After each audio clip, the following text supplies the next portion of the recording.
Houdt het nog een beetje vol. Het is buiten beter dan binnen hoor.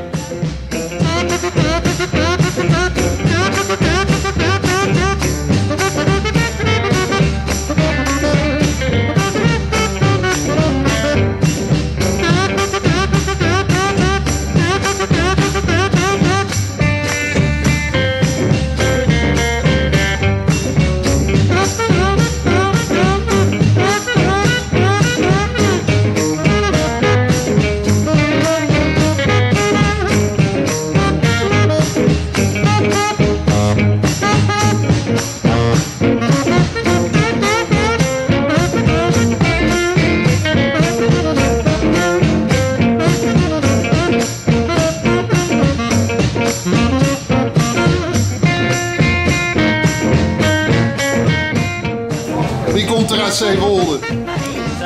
Helemaal om. En nu sta je op de gevoelige plaats. Om een vlag te laten customizen. Ja, wel leuk. En wat ga je erop laten zetten? 2014, 2012? Of een groot kruis? Zie je wel. Laat dat dus. Goed zo.